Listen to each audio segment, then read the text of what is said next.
Hello, everyone. Welcome to the House of Jones podcast. This is the first official episode 1. As we crack a beer, we're going to talk about a lot of things today. We are joined by... Well, I'll let him introduce himself. Hello, I am Vick. Known Casey about... almost 10 years. Almost 10 years. Yeah. He's one of my regular cohorts, if you will. Yes. If you follow on the stream, you see me pop in there a lot. Yeah, we got some good clips with him anyway. Especially the Wiener episode. No context needed. No, anyway, continue. Go find it in the clips. So, I wanted to just touch base with Vic. I'm a little older. I'm in my 40s. Vic's in his late 20s. And we wanted to talk about like retro gaming and our existences. And what he got into first with his gaming experiences. So I'm going to let him go first. And then we'll go from there. See how this goes. We're just kind of, riffing, stream of consciousness off, just kind of talking about random stuff. Kind of get a little episode here to start off this podcast experience. But go ahead. What's your earliest memories of gaming? My earliest memory was when I was a wee lad. I was maybe 11, 12 maybe, around there. And we went to go see my cousins in New York. And so I remember going there. It was a small little apartment. And I was just coming out, checking everything out. I'm like, okay, yeah, that's cool. And I see this small gray box. The small gray box on the floor. I'm like, what's that? I think it's like some weird little toy storage thing. My cousin, she's like, it's a PlayStation. I'm like, what the hell's a PlayStation? And then she booted up, and I saw this beautiful golden, the little start, meow. And I'm like, oh my god. The old PlayStation startup. Oh yeah, good startup. Amazing startup. Blew my mind because I had no idea what was going on. And she booted up and handed me the controller. And I'm like, what do I don't know what to do with my hands. And then and then she booted up Crash Bandicoot. Was the first video game I ever played. Okay. Ever. Crash Bandicoot. Didn't have an idea what I was doing. There was no analog buttons on it. I remember because I remember thinking, how am I going to only go 4 directions? I was like, my first gripe. I'm like, only 4 directions is kind of insane. But nonetheless, I remember being glued to that for the entire trip there. I don't even remember none of New York, honestly. But I guess my parents must have taken note of it because I remember my birthday the following year, they bought me my first console, which was the beautiful, maybe the best console ever. You know it. I know it. The PlayStation 2. Which we have one in the lab now. Yeah, so we are looking at it. We saw it at a Video Game Trader. Shout out to Video Game Trader. And we... so pretty. It was the week before I lost my job. Little did we know. But anyway. But yeah, and ever since then, oh my god. But that was the first exposure I had to video games. Okay. Was that point. I didn't know you played Crash first. That's cool. Mm-hmm. We should do that. We should stream the Insane Trilogy. What, Crash Souls? Everyone's calling it Crash Souls. Okay, well, you know why they do that. Why did they make it so hard? Well, so they made the first game function like physics-wise like the other games. So like timing is way off for me. Oh yeah, it's ass. I mean, it's not ass. It's just I got to get used to it. And I went through 40 lives on Hog Wild, and I couldn't fucking beat it. I was like, oh my god. It got to a point where I had more fun smashing the crates. You know what I mean? Like at that point, I'm like, fuck this game. I'm just gonna smash everything. Oh, so you did actually play it? Yeah, it's so the first game is so hard. Just because they made it feel like the other one is so weird. But maybe you should relive that one. That'd be a lot of fun. So I didn't realize you played PlayStation, though. I just thought you started with the PS2. No. My first exposure was the PlayStation. Okay. Yeah. Because when I got Crash Bandicoot, I forgot which one it was, for the PS2. That one, oh my god. Was that Wrath of Cortex? I don't know, but it was almost like... And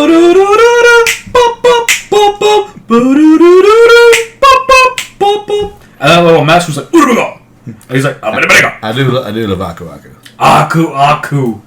And you can't forget about his dastardly brother. What was it? I think it was Uka. Something like that. Uka. Okay. Well, I know there's one game series that he's big on, and that's the Dragon Quest series. Don't get me started. That started with what, 8? Yeah. It was the first one on the PS2. It was also my first Dragon Quest game. Because I didn't play Dragon Warrior as a kid.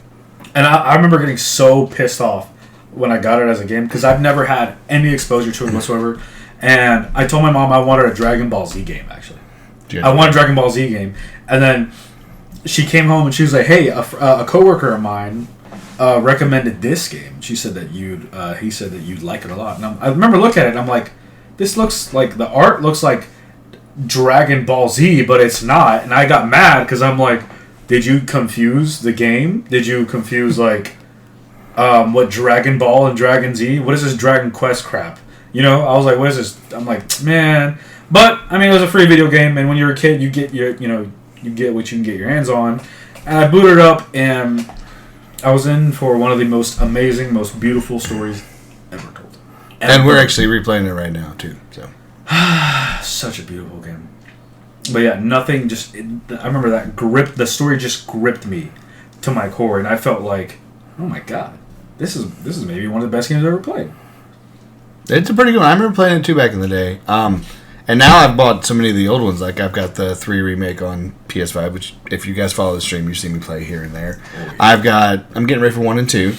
That 7 remake is coming out also. Yeah, which I am excited for. Yeah, did you see how they're doing it, by the way? They animated little dolls. I thought it looked kind of claymation-esque. Yeah, so, you know, I own Japanese copies of Part 2 on the Famicom, and I own Dragon Quest V on the Super Famicom. Which we have that Portuguese, like, 10-in-1. Yeah, it's like, was it 1 and 2... Was it 3? Or was it had 3 and 5 and 6, I think. It's like the most random ones you can. It's a great compliment, and that was awesome. So I get to play those two. Where did we find who produced this card? I don't know, but who sat down and said, "Fuck it, we're putting all 6 games in one. 1, 2, 5, 7, 9." Well, not 4 though. I know 4's not part of that one. I would have sworn I saw 4 on the cover. Was it maybe they skipped 3? Maybe they skipped 3 and it's 4. How could you skip 3? I don't know. That's a weird. 1, 2, 1, 2. 4, 5. Well, they're all Super Nintendo versions too, and they're translated, which is really cool. But yeah, there's that. Like I said, I remember Dragon Warrior when I was like a kid, and I was like, "Well, that's cool, but I'm gonna play this Final Fantasy game instead." That's where I got hooked. So, but so PS2 era is kind of your go-to for your childhood. Yes, right? Naturally with like strict parents, it's so hard because you just want to play like San Andreas or any of the GTA games, but I got my hands on a copy of Bully, and I'm like, you know what? To me, this is GTA. This is GTA right here. Which Bully is such a good game also. I remember playing the Spider-Man 1 and 2 movie, the Sam Raimi games. Yeah. Was oh my god. What? Did you get 2? Did you get 2 already again, or was it the first one? I'm still looking for 2. Yeah, the first one. I don't know if I want to just pull the trigger on an $80 copy on a 20-year-old game, but you know what? No, but dude, I'm trying to buy Def Jam Fight for New York, and the best copy I can find is $160. I never played that one, but it's a great game.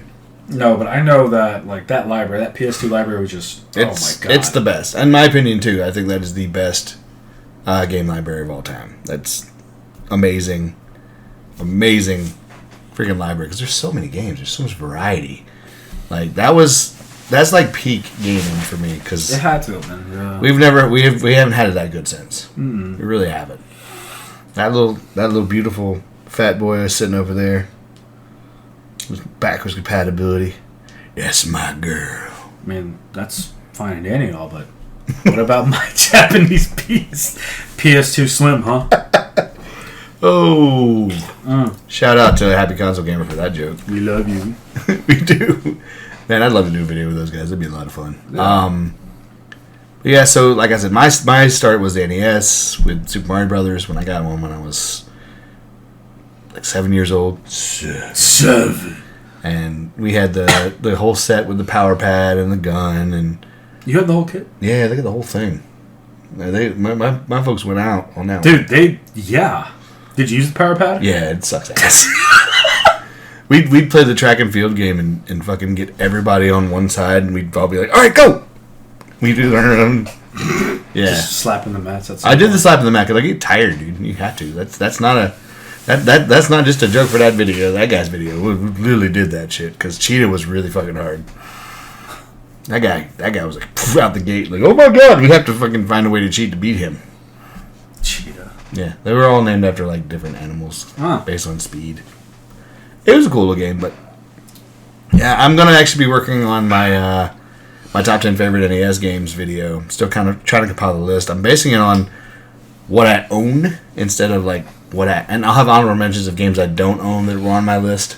That would be on my list if I had them. But we're still kind of compiling that a little bit. I want to do it right, so. If you could give, like, in no order, top 5 PS2 games. PS2 games? Ooh. Because I think that your knowledge on that is a bit more expansive than mine, because I was so limited as to what I could get my fat, grubby hands on. I can think of favorites. Final Fantasy X is probably on that list. Mm-hmm. Tekken Tag Tournament is definitely You on and the list. Tekken, man. Dude, that Tekken 3 though is like literally my favorite Tekken. But Tekken Tag Tournament was really good. I had the soundtrack. I did an art thing for the soundtrack in college where I photoshopped a track listing, and I was crazy about Tekken. Oh god, that is tough to come off the cuff like this. So that's 2. Okay, so Tekken, Tag, Final Fantasy X, Dragon Quest 8 definitely is on that list. So good. SSX 3. Oh, that soundtrack is good. Which I got. Which I'm literally looking at a copy of. I'm experiencing Red Dead Revolver. I was literally gonna say, but I didn't play it that much. So I'd probably say Onimusha 3 is on that list. Oh, okay. Okay. What do I have over here? I got the. No, I didn't play that one back in the day. I might have to think about that one. Why would I have to do like an actual video on that one? No, that's its own separate segment right there. Yeah, definitely. Because I can't off the cuff that one. I'm sorry. Yeah, if I had to pick a good 5, naturally, of course, Dragon Quest 8. Yeah, that's on there. One of the best games I've ever played in my entire life. If you haven't played it, then you're missing out. If you want to cry and go, then I recommend it. It's good, man. So that's 1. 2 would be Bully, because that game, it just embodied essentially what it's like to be a delinquent, but with a good heart, which is, I feel like, what we all are to a degree. Spider-Man 2, of course, for the PS2 was like mind-blowing. The first free swinging one, like where you could just literally go around, like the first open world one, I guess. Yep, it set the tone for the games in general, which they're still doing. For whatever reason, the TMNT one from the movie. Oh, the 2007? The 2007 movie. I remember liking it. I remember liking it. Like, it was really, really solid. You told me about it last time we were at the game shop, too. It was really solid. Damn. If I had to pick one more... Tough, right? That is really tough. I had a demo for Drakengard, too. Drakengard was okay. I had the original, and I had a lot of fun with it, but it was just basically Dynasty Warriors. San Andreas is a good one to put on. I never played it. Oh, I see. Couldn't get my hands on it. No. I have it on those crappy remastered versions, just because it was like $20. I was like, what the hell? What you got? Resident Evil 4 for the PS2. Yeah. I played it on PS. I think about the PS2 version. Yeah, there's came out a year after the GameCube version because it was a GameCube exclusive. Yeah, it's funny because they're like, oh no, we never put it on the PS2, or was it the GameCube? I think. No, they had the exclusive deal with the GameCube for the remake and part 2 and part 4. And then when they saw how much money they were making a year later, they're like, hey, we can still make money off of it. That's right. Put that bad boy on the PS2 right now. Another couple games I'd probably put on this list is like Burnout Revenge. Oh my god, no. Okay. Or Burnout 3 were really good. Okay, scratch TMNT. We're taking that one off the list. What you putting on there? I'm putting in Dragon Ball Z Budokai 3. That's a good one from what I get. Yeah, not Tenkaichi 3, Budokai 3. Budokai 3. Because that intro just like, it's such a good intro. And the combat was like it was similar to Fighters, but it was like a cell-shaded 2D. Yeah, I played the first Budokai. It was like a 3D one. But no, I remember playing that with my brother, and oh my god, that intro just... And there's so many secrets in that game, too. Did you know that... You mean you didn't have to buy everything? No, what? You can actually unlock stuff. What do you mean I don't have to plug into the internet and do microtransactions for a game? Thank you, EA. But anyway, no, if you sat on the title screen and didn't touch anything for 10 minutes, the entire Broly movie would play. And then that's how you would lock Broly. Also, you had the little mini games you could play with the Cybermen. See how many you could pop up. Me and my brother, we would rotate the fucking thing, and the Cybermen would pop up out of the holes. That was the first one. That was in 3 also. My buddy would be like, just doing it. What are you doing? I'm going to try to see how many Cybermen I can pop up. Like, what? No, I remember one time we like ejected the disc to see like how many we could actually put on the screen. We're just sitting there just button mashing like. Oh my god, that's wild. That's pretty funny though. Yeah, no, that game. I didn't like Tenkaichi. I didn't. A lot of people did, but I didn't understand the behind the back perspective. It was kind of weird to me. I mean, I guess like more like because like I had played Budokai 3 for like years. Yeah. But then when Tenkaichi came around, I remember like being able to like zoom past some like behind the back type stuff, and it was just too free to the point where I was like confused. Oh. I was like, this camera is making me sick. I want to go play Dragon Ball Z Budokai 3. Like, I don't like it no more. I don't like this dude. But oh yeah, that one was so freaking good. I know there are more, but I just like my memory is just like so bad.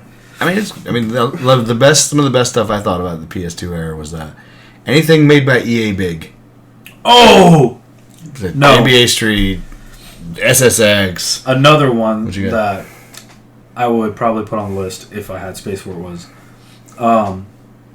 SmackDown vs. Raw 2008. Oh, because that was my first exposure to Breaking Benjamin, and there's nothing like booting up the title screen and hearing Firefly, could you shine your light? That's a good one. I mean, I had my first PS2 game was what was it? The third SmackDown game, Know Your Role. Never played it. And it was hilarious because they had like cutscenes and career mode and stuff, but the mouth movements were all weird. They were all like janky. They're like, I know you can't see what I'm doing, but it's like weird warped faces that they didn't look like actual talking. It was very strange. But I played the shit out of that game. What's one game that if you had access to as a kid that you would want to play now? I have one. Right, you know, Sweet Home would have been really fun. I meant for the PS2. Oh, PS2. Yes. Ooh. I had access when I was a kid. You had access to like a whole bunch. I played a shit ton of stuff. Like, you know, I think I was in my 20s, so you know that was me buying my own games. Yeah. I don't know. I mean, I would play through God of War again, God of War 1 and 2. Oh yeah, I've always wanted to play those when I was a kid. I have the PS3 version of 1, 2, and 3. I'd like to break that out at some point. Yeah, those are great games. One game that me and my brother loved as a kid was the Lego Star Wars series. Those are cool. That one was cool. No, but one game that I would want to play for the PS2 if I had access to it at that point was Silent Hill 2. Yeah. Because ever since I was a kid, I loved scary stuff. It's only $200 now. Yeah. Freaking copy. And if I would have known what Persona was back in the day, I would immediately grab Persona 4. Yeah, there's a bunch of like a lot of those RPGs I wish I still had, like Shin Megami Tensei Digital Devil Saga. I wish I still had my copy, because I don't know if that one was super expensive. I might be able to find. Was it Shadow Hearts, the one we well, I still want to play Shadow Hearts. I really want to try it. It looks like horror-themed turn-based is so unheard of. We saw a copy of it, and it was a lot. It was only like, what, $700? Was it like that? No, it was out. It was out. It was a couple hundred or something like that, I think. But yeah, those are really cool. Like the best thing about the PS2 era was the RPGs. The JRPGs. And plus, like the sheer variety. You did everything. You had everything that you could want, honestly. Like, it was such a variety of games that you could pick from. That's why it's the best library. No, yeah. I mean, there's tons of YouTubers that were, you know, younger than me that grew up on the PS2 era, and that's pretty much what they do. I talk about everything because I kind of grew up with a lot of things. But moving on to another topic, because, hey, we're actually hitting. It's a pretty good one so far. We're at 19 minutes. Not a bad little podcast thing here. It is October, so I'm gearing up on the channels for horror stuff. I'm going to start talking about a bunch of movies. I meant to do a lot last year, and I just fell off. What was that? I don't know. So, yeah, we're going to be watching some horror movies. I'm going to get this guy involved in some shit with me, too. Because there's a lot that he hasn't seen. You've been watching a lot lately, though. Yes. I have been watching... You watched Halloween 3. I watched... Yeah, Season of the Witch was like you explained to me, it should have been its own thing. It should have definitely been its own thing. I did like that Michael Myers appeared on the TV as like a trailer. As a trailer, and I'm like, that's really cool. But Season of the Witch, the soundtrack is amazing. It got me into like 80s horror synth. Well, I'm pretty sure John Carpenter worked on that. He did, yeah. The Nerd talked about it. He does the soundtracks, which is great. You watched Return of the Living Dead, which was me and my siblings love that movie. Was an awesome flick, phenomenal piece of work. The Thing, which is my favorite horror movie. That and Alien. Also, American Werewolf in London. Oh my God, that's messed up. I'm not a fan, but the special effects are incredible. You know how they did that? Yeah, it was a lot of work. No, yeah, it was that. But what do they do? The part where you see like his hand like stretch out and his feet stretch out. Apparently, they shot all those scenes backwards, like in reverse. Actually, which I forgot the reasoning behind it, but the end result was just this. Yeah, it's an amazing flick. I know that. Anything with practical effects instead of CGI, like the like we were talking about earlier, the hand part with the thing. Yep. Oh God, that freaked me out. Yep, that's awesome. I mean, all the special effects in Return of the Living Dead are all practical. Mm-hmm. Oh, and The Exorcist also. Yeah, the original one. That's cool. Oh my God, you should check out the third one. It's pretty good. Really? It's like psychological horror. It's actually really good. Really? I do have a big list, so I'm gonna try to be knocking out a lot of movies for the next 2 months. When did Jurassic Park come out? 93. 93, okay. Because those were pretty good. That's not really a horror movie, though. Oh, yeah, no, yeah, you were talking about horror. Yeah, I'm trying to think about what else, though. I need to watch more of the horror ones. I got plenty to do. I got a lot of stuff I really want to work on. Recently? I feel like I watched them recently. Nah, I forgot. No, but definitely, like, Return of the Living Dead. I remember a long time ago, me and my sister watched Night of the Living Dead. The original? George Romero's, yes. It's good. Yes. It is really good. Uh-huh. And that was, like, canon in the world of Return of the Living Dead. I love that. Well, it's... So, the story goes... one of the producers and George Romero had a falling out. Was the J.R.R. Martin's Game of Thrones or whatever. Did it, zombie. Did it, White Walker. But, so they had a falling out. So, that's why... Romero's second flick was Dawn of the Dead instead of The Living Dead. So the producer guy got the rights to The Living Dead, and then he did Return of the Living Dead with one of the guys that wrote Alien, Dan O'Bannon, who's an amazing writer. Back in the day, a lot of guys did that. They would do multiple types of movies. Like the guy that directed The Exorcist did a movie called Sorcerer, which is about these guys trying to smuggle this nitroglycerin across a... Oh my God, I want to watch that. I do too. I really want to get that Criterion. Which one was it called? Sorcerer. 1977. Same guy did Exorcist, right? Same guy did Exorcist. I need to watch that. He did a movie called Cruisin', where it's like Al Pacino's going undercover to find this killer, they did all kinds of different things, which that was incredible. There's a lot of movies we're gonna finally jump back into finishing off Silent Hill remake, Silent Hill 2 remake. I need to beat the giant boss in Dead Space that looks like a butthole. Butt total monster. We need to finish that. Squirt. That's disgusting. Anyway, Resident Evil. We're probably gonna play some more of those. Oh my God, Requiem. Oh, I'm so excited for that. I wish it came out now instead of in February. Because, they're dropping so many games this month. It's Broketober, dude. Broketober. Oh. I'm probably not buying too many, but...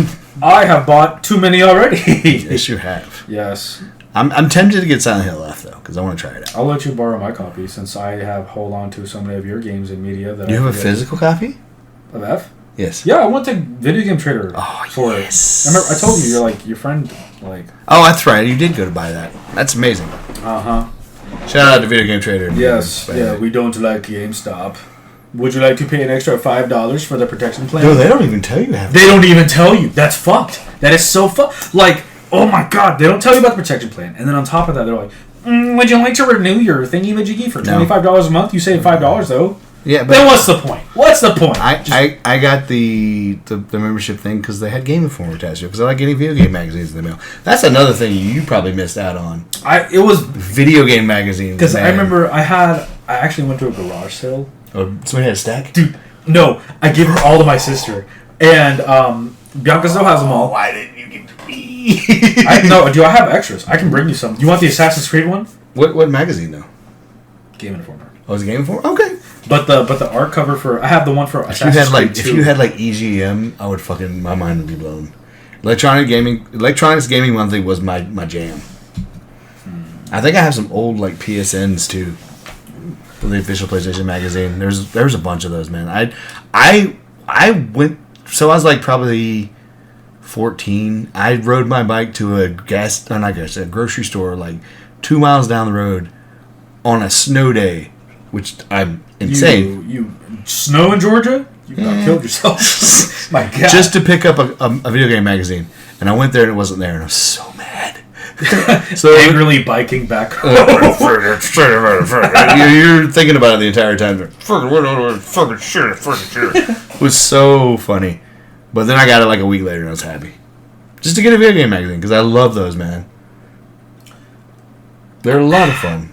Especially like when you get like the ones that are primarily Japanese, like Game Fan, which give you all kinds of shit that you've never even heard of. Yeah, now it's like you get the bare minimum for any subscription. That's true. Anything. Oh no, I'm sorry. They give you ads. Well, I saw that they brought Game Informer back, but the subscription fee is a lot. So I don't know. Do you get cool stuff from it though? It's Is it like a loot, like a? It's not even like it's not even like no. It's not even like every month. I don't even get a sticker, a Right. poster in the magazine. Right. I'm so mad. Remember that Dragon Quest VIII game guide that I got from Brady Games? Yeah. Like Infamy. Turns out there was a poster inside of it. Somebody took the poster? Some freaking kid ripped Well, it it out. is used. And if I find you, I'm be very upset. I mean, it was used. You No, can't yeah, expect I it know. to be in pristine condition. That's another thing I The read. fact that I found it. Strategy guys, man. I still have a bunch of them. No, because I have to go take a piss. You're like, Vick. I'm holding my pee-pee. I'm like, what? And you're like, look. And I'm like, oh. This is $27 I'm not getting back. At least it wasn't that bad, and some of those are getting pricey. I almost bought the Diablo 2 one for Jesse, just for shits and giggles, because he used to play the shit out of that game. Diablo, really? Dude, I would go over to his house. So he played that game for like 15 years, I swear to God. I'd come over to his house to pick him up to go do something. He'd be like, hold on, I'm just running a couple dungeons. He just fucking mouse, just click, click, click, click, click, click, click. click, PC? to try to get gear. Yeah, he played Diablo forever. Damn. And then I tried to get into it with 4, and well, the less said about that, the better. Oh, yeah. You played it for a bit. I did. Even Brad played it. Well, Brad's a big... Yeah. I mean, I had fun with it, but it just kind of got boring, because it's like... Necromancer, go. Necromancer is really, really fun. They gave it away for free on PSN, so I picked it up. By the way, Alan Wake 2's free. I saw that. There we go. I can add that to the October playlist. I think 76 is free. Is it? I might have downloaded it already. I'll check. I have to play 76 now because he wants to play it after I got him so hyped about it back in 2018, and then it was so disappointing. And then for months, maybe since we saw the release, like every time I was in the car with him, just almost heaven. Yeah, we're singing that. West Virginia, Country Roads, constantly. Blue Ridge Mountains, and then I felt so bad because I was it was ass. Because I was really excited. It was dog shit. It was terrible. But that was like that Pantera. Was like every No Man's Sky was like that. Cyberpunk. Which now it could be another Cyberpunk thing. It is the most perfect video game imaginable. It could be another Cyberpunk. No, it's Bethesda. They're not like that. Dude, it's only 403 patches. Okay, they fixed it finally. Okay, look, Cyberpunk, like despite all the problems, was still really fun. And you were obsessed with it, and when you started, what? Because I got it for the fucking PC on GOG. Ooh, yeah, I bet it was really good on that. Oh my god, the game crashed just by booting up the startup screen. At least you didn't. Like, I love the loading textures. Like, look over and see this person like loading in. I'm like, oh god. Yeah, it's still unplayable on PS4, which sucks. I at some point I'm gonna buy a PS5 disc just so I don't have to do the. Actually, it doesn't matter. I probably bought that one to be good. Do you not have a PS5 copy? I bought the PS4 copy at launch. Remember? And then they had the upgrade. Do you get the upgrade on the PS5? Yeah. Okay, I was gonna let you borrow my copy. No, I did. I get the upgrade. Okay. And I bought Phantom Liberty. I need to get back into it because I love that world. I bought the freaking source book for the RPG. Oh yeah. Which I'm still trying to learn how to play because I want to start running campaigns in that. I still want to do that too. I got the app too on my phone. We can really just automatically generate characters. Huh. But yeah, so we got horror movie stuff coming up. If we learn Cyberpunk, we might try to do like a live video of us playing. So I think it'd be really fun. There's other stuff I really want to do. Like I want to break open Hero Quest finally and play that with the boys. Whoever wants to come over and hang out. Which I think it'd be really fun. But there's a lot of stuff I have planned. I'm sorry that I've been so... Life's been getting in the way too much and I haven't been doing enough. And that's why we're doing this right now, which is 30 minutes, by the way. That's a podcast and a half right there. But I guess we can go ahead and call it just to put it on there. I think this has been a good first episode. Yes, I agree. We're going to come back soon with some more topics. And he's got one of my Jason masks on. No, fuck you mean no. Fuck you mean no. But thanks for listening, guys. I appreciate y'all. If you like what you see, please like it. Drop a comment. Tell them some of your favorite gaming memories. Spread the word about the House of Jones. I would appreciate it. We're trying to build this brand back up. But we'll see you next time, guys. Hope y'all have a good night. Take care. Don't forget to keep gaming. And as always, my friends, the fight continues. Bye. Later.